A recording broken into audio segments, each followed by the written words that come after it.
Varicose veins కి సరైన చికిత్స కోసం సంప్రదించండి ఎవిస్ హాస్పిటల్. నమస్కారం.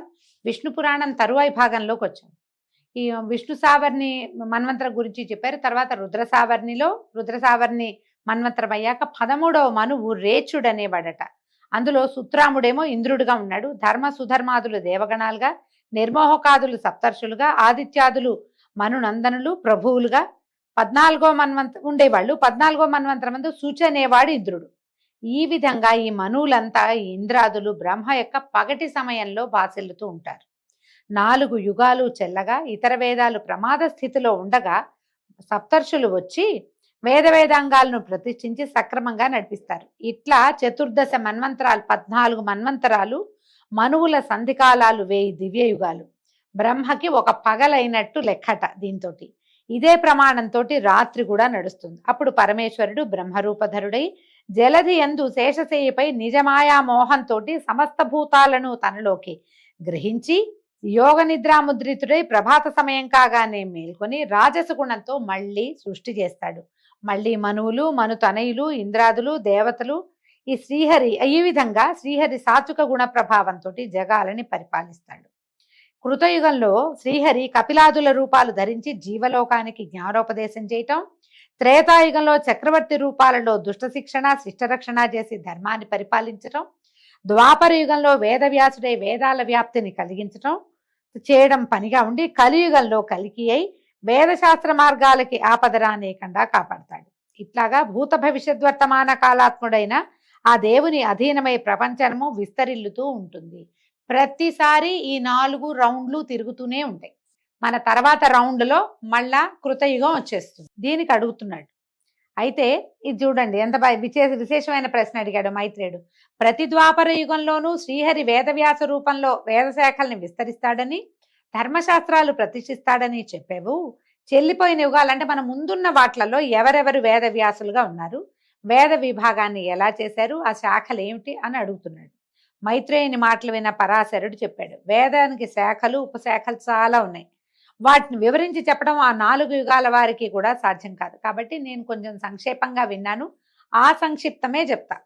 భూజనులకు తేజస్సు, వివేకము, ధైర్యము తక్కువగా ఉంటాయి. అందుకని అవి వారికి సంతృప్తిగా కలిగించడం కోసం పుండరీకాక్షుడు ఏం చేశాడట, ఏకరూపంగా ఉన్న వేదాన్ని 4గా విభజన చేశాడు. ఋజ్జగ సామ అథర్వాలని వాటికి పేరు. ఋగ్వేదము, యజుర్వేదము, సామవేదము, అథర్వవేదము, ఇవి 4 వాటి పేర్లు. వీటిని శాస్త్ర పురాణాది సంఖ్యలుగా 18 విద్యలుగా బ్రహ్మ మొదలు నా వరకు నా కొడుకైన కృష్ణద్వైపాయనుడు కూడా వేదవ్యాస రూపాలు ధరించి విస్తరింపజేశాం. ఈ లైన్ అంతా ఈయన ముందు ఉన్న వాళ్ళంతా తలా ఒక రూపము ధరించారు. ఒక్కొక్కసారి ఒక్కొక్కళ్ళు చొప్పున మేము చేశాం. ఇది ద్రోణపుత్రుడైన అశ్వత్థామ తర్వాత ద్వాపర యుగంలో వేదవ్యాసుడు అవుతాడట.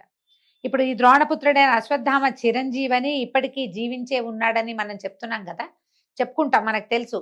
ఇదంతా ఉంటాడు ఈ యుగాంతం వరకు ఉండి అప్పటిదాకా తపస్సు చేసుకుని ఆయన తర్వాత ద్వాపరయుగం మళ్ళీ రాబోతుంది కదా.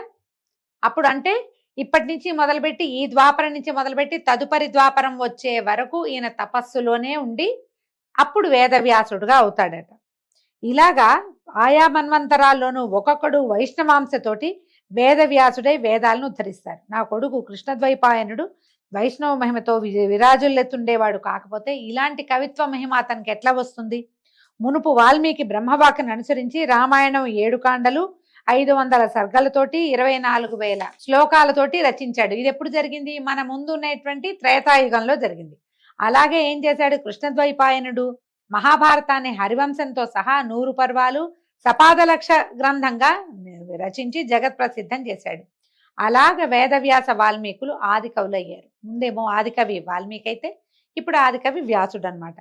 కృష్ణద్వైపాయనుడు ఏం చేశాడు? బ్రహ్మ నియోగంతో వేదాన్ని 4 భాగాలుగా చేసి ఋగ్వేదం పైలుడు, యజుర్వేదం వైశంపాయనుడు, సామవేదం జైమిని, అధర్వణ వేదం సుమంతుడు, పురాణ ఇతిహాసాలని రోమహర్షణ నందనుడైనటువంటి సూతుడు పఠించేలాగా నియమించాడు.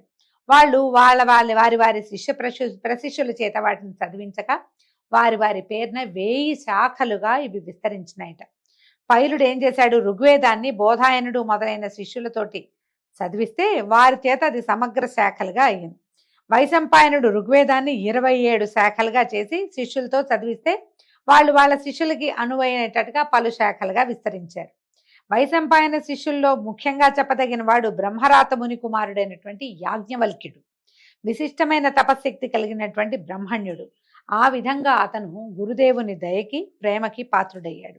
ఒకసారి యాజ్ఞవల్క్యుడు ఏం చేశాడట, వేదార్థ విచారణ జరుగుతుంటే అక్కడున్న మునులందరూ వినేటట్టుగా బిగ్గరగా చెప్పేట, 7 రాత్రులలో మా గురువు బ్రహ్మహత్య చేస్తాడు, దానివల్ల అతనికి వచ్చేటువంటి బ్రహ్మహత్యా పాతకాన్ని నేను పోగొడతాను, నాకు అలాంటి మహిమ కలిగిన వాడని నేను అని ఘోషణగా పెద్దగా చెప్పాడట. ఆ మాటలు శిష్యుల వల్ల విన్నటువంటి వైశంపాయనుడు కోపం వచ్చినా కూడా నా మీద ఇతనికి ఎంతో భక్తిని శాంతించాట. తర్వాత వేదాధ్యయనం యథాప్రకారం చేయిస్తూ వాని పెడసర్పం మాటలకు ఓరలేక ఒకసారి తన్నాడట. తన్నేసరికల్లా తన్ని ఇప్పుడు బ్రహ్మజ్ఞానం కలిగిన వాడిని తంతే అది కూడా బ్రహ్మహత్యా పాతకమే అవుతుంది.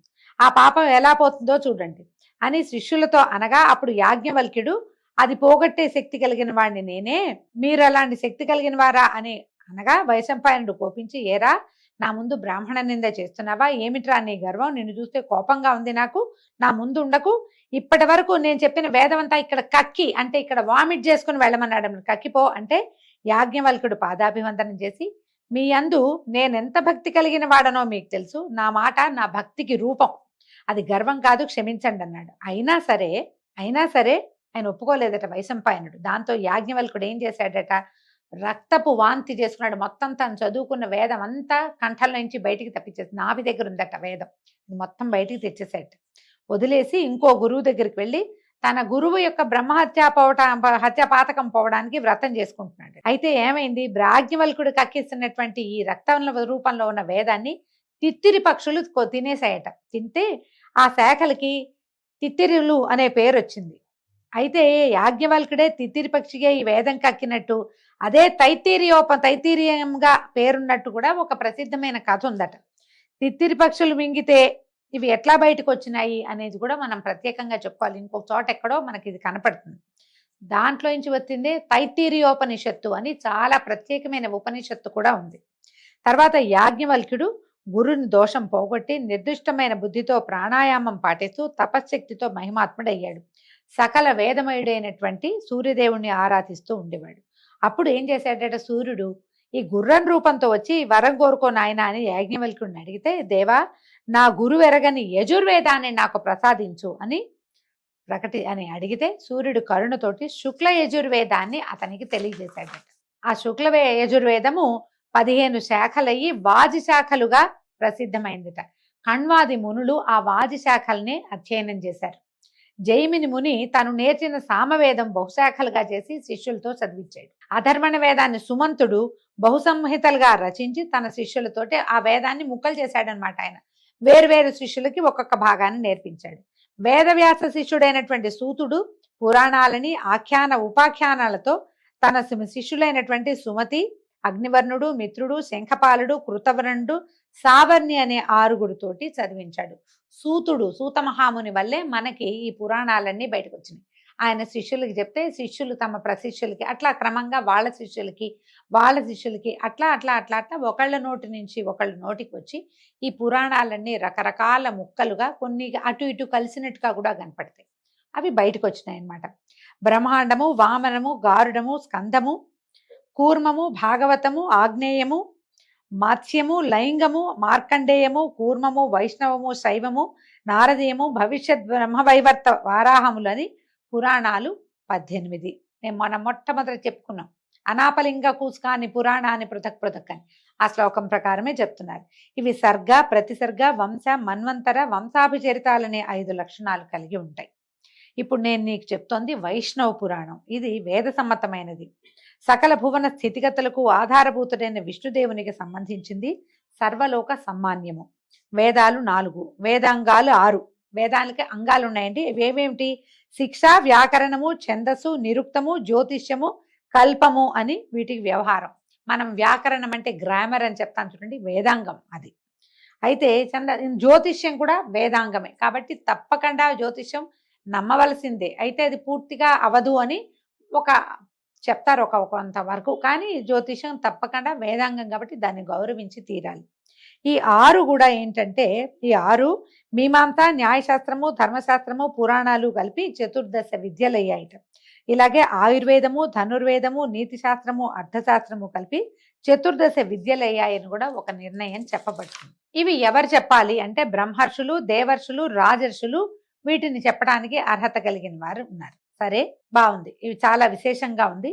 ఇంకా ఏమిటి, ఇంకేమేమి ఉన్నాయి అని అడిగితే అప్పుడు చెప్తున్నాడు అనమాట. ఇంకేమనంటే ప్రతి వాళ్ళు, ప్రతి జీవుడు కూడా కర్మబంధానికి కట్టుబడి మనం యముడి దగ్గర వివిధ శిక్షలు పొందుతూ ఉంటారు. ఆ యాతన రాని విధి, యమయాతనలు, నరక బాధలు లేని విధి ఏదైనా ఉన్నదా అని అడిగితే ఇప్పుడు చెప్తున్నారనమాట. ఒకప్పుడు కాళింగుడు అనే ముని నన్ను సేవిస్తూ ఉండేవాడు. అతని వినయము విధేయతలకి నేను సంతృప్తి నొంది మంత్రోదకంతో శిరస్సు స్పృశించి పూర్వజన్మ స్మృతిని కలిగించాను వాడికి. అప్పుడు ఆ కాళింగుడు నువ్వు అడిగినట్టే అడిగాడు. అతనికి ఏం చెప్పాను ఇప్పుడు నీకు చెప్తున్నాను అన్నాడు. పూర్వము నకులుడనే ముని నరకయాతనలతోటి సతమతమవుతున్న ప్రాణులన్నీ చూసి విచారించి సత్యలోకానికి వెళ్ళి జీవుల కర్మబంధ విషయం అడిగితే ఇప్పుడు పితామహుడు ఇట్లా చెప్పాడు. ఆ విషయం ఏంటంటే యమకింకర సంవాదం అట. యముడు కింకరుడు ఏం మాట్లాడుకున్నారో అది బ్రహ్మదేవుడు నకులుడనే మునికి చెప్తే అది నేను అతనికి కాళింగుడు అనే మునికి చెప్పాను, అదే నీకు చెప్తున్నాను అన్నాడు. ఎన్ని నోర్లు మారిందో చూడండి ఈ విషయం. తప్పప్పులని నిర్ణయించి ప్రాణుల ఆయు పరిమాణాన్ని అనుసరించి తీసుకురావడానికి పాశహస్తులైన కింకర్లు బయలుదేరగా వాళ్లలో నాయకుడైనటువంటి కింకరుణ్ణి లోపలికి పిలిచి యముడు ఇట్టా చెప్పాడట. భూమిలో విష్ణు భక్తులైన వాళ్ళ గృహాలకి వెళ్ళకండి. వైష్ణవులు పావన జీవులు, వారికి ఏ పాపము అంటదు కనుక వాళ్ళు సర్వులకి మాన్యులు. పుండరీకాక్షుని రాజస గుణంతో సంభవించిన బ్రహ్మకు నేను అనువర్తిని. ఆయన చెప్పిన ప్రకారం ప్రాణులకి శిక్షలు విధిస్తాను. కానీ వైష్ణవులు మాత్రం నాకు అజేయులు, వాళ్ళ ఇళ్ళకి నువ్వు వెళ్ళొద్దు. చిన్న చిన్న కింకర్లు చాలా మంది ఉంటారు, ఓ గుంపంతా బయలుదేరుతుంది, మిగిలిన వాళ్ళని పంపద్దన్నాడు అని చెప్పగా ఇప్పుడు బాబు ఈయన అడిగాడట కింకరుడు, ప్రభు ఆ వైష్ణవుల వేషభాషలు, ప్రవర్తన, గుణగణాలు ఏమిటో నాకు చెప్పమంటే ఈయన చెప్పాడు. శత్రుమిత్రులందు సమబుద్ధి అయి నిజాచార వర్తనములను తప్పక ఆచరిస్తూ అల్పమైన అధికమైన పరద్రవ్య వాంఛలేని వాడే ప్రవర్తించేవాడు వైష్ణవుడు. బొట్టు పెట్టుకుంటే కాదండి, శంఖచక్రాలు భుజాల మీద ధరించి స్వరూపాన్ని ధరించి విష్ణు స్వరూపాన్ని ధరించిన వాడినే వైష్ణవుడు అనటానికి కుదరదు. మనకి పురాణం ప్రకారం ఏంటంటే వాళ్ళకి తరతమ భేదం లేకుండా ఉండేవాడు. తను చేయవలసిన ఆచారాన్ని తప్పకుండా చేసేవాడిని వైష్ణవుడు అంటారు. మనం బొట్టు పెట్టుకున్న సదాచార సంపన్నులమైనా కూడా తారతమ్య బుద్ధి కలిగిన వాడిని వైష్ణవుడుగా యమకింకర్లు ప్రవర్తించరు. వాళ్ళు ప్రవర్తించేది ఇలాగా. తనకు కలిగిన దుఃఖానికి దిగజారక ముప్పొద్దులా పుండరీకాక్షుణ్ణి త్రికరణ శుద్ధిగా ఆచరించే భక్తిమంతుడైన వాడు వైష్ణవుడు. స్ఫటికంలాగా నిర్మల తేజోమూర్తి అయినటువంటి విష్ణువెక్కడ, మత్సర దోష దూషితులైన మానవులెక్కడ, మాత్సర్యాది దుర్గుణాలు లేక సర్వమిత్ర బుద్ధితోటి మృదుమధుర వాక్కులై ప్రవర్తించే వారి హృదయాలలోనే ఈ విష్ణువు ఉంటాడు. బలిష్టమైన చెట్టు పెరగడానికి మూలం సరసమైన భూమి. భూమికి బలం ఉంటే చెట్టు బాగా పెరుగుతుంది. పురుషుడు సౌమ్యుడై విలసిల్లటానికి ఆధారం హరి కరుణ. విష్ణువు యొక్క కృప ఉన్నవాడే సౌమ్యుడుగా ఉంటాడు. యమనియమాది యోగాభ్యాసాలు, పరధన పరకాంత పరాంగుఖులు, స్వపరభేద శూన్యులు, హరిపద సేవా నిరతులు అయిన వారి వద్దకు వెళ్ళొద్దు కింకరా, జాగ్రత్తగా ఉండు. శంఖచక్ర గదాభయహస్తుడైన వాసుదేవుణ్ణి ఆత్మయందు తలచేవారంటే మనం బెదిరిపోవాలి. సూర్యుడుంటే చీకటి ఉండదు కదా. హింస, పరుల సొమ్ము అపహరించడం, అసత్య నిష్ఠుర భాషణలు, దుష్కర్మాచరణము కలిగినటువంటి దుర్మతికి దామోదరుడు దూరంగా ఉంటారు. వాడు స్వరూపం ధరిస్తాడు కానీ భగవంతుడు వాడి యందు ఉండడు, ప్రవర్తించడు వాళ్ళ దగ్గర.